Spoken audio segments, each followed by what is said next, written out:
Mi nombre es Alejandro Acuña Angarita, soy estudiante de tercer semestre de Economía y este es mi proyecto integrador con énfasis en la materia de Microeconomía 2.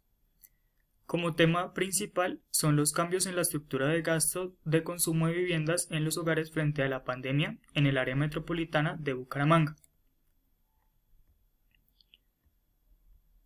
Como introducción, analizamos cómo ha sido el cambio en los gastos de vivienda de los habitantes de Bucaramanga y el área metropolitana tras la llegada de la pandemia, y se estudió si se vieron afectados estos habitantes de forma positiva o negativa, debido a dichos cambios en sus ingresos y sus estilos de vida.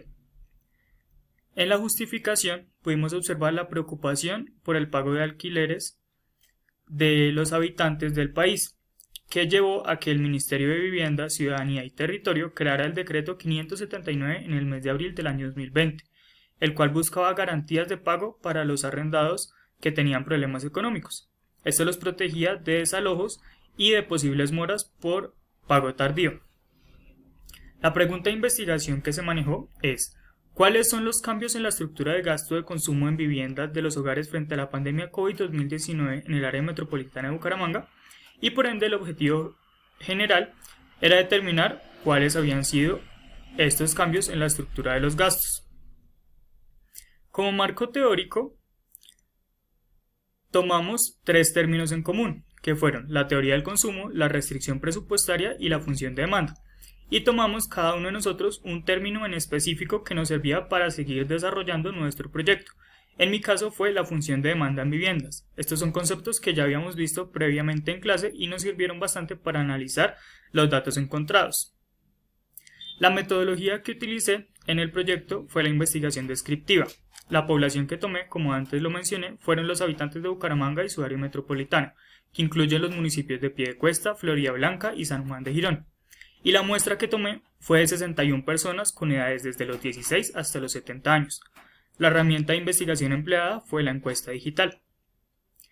Pasamos ahora a la recolección, resultado y análisis de los datos, y esto los quise dividir en tres principales, pero de igual forma en el escrito hay mucho más para ahondar en el tema. Cambios en los ingresos antes y después de la pandemia COVID-2019. Como podemos ver, el 60% de los encuestados tuvo ingresos menores a 1 millón de pesos y solamente el 7% de ellos tuvo ingresos mayores a 4 millones de pesos. Es una desigualdad bastante grande.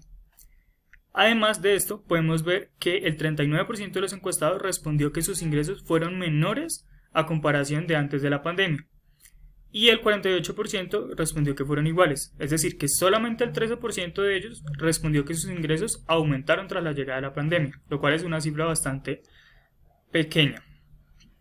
Ahora vamos a hablar del cambio en el gasto de los arrendados antes y después de la pandemia.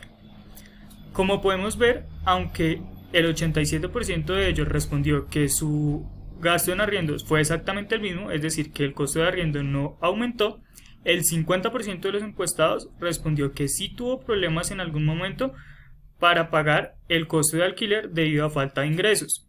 Es decir, que bastante población se vio afectada. Ahora pasamos al cambio en el gasto de los habitantes de casa propia antes y después de la pandemia COVID-19.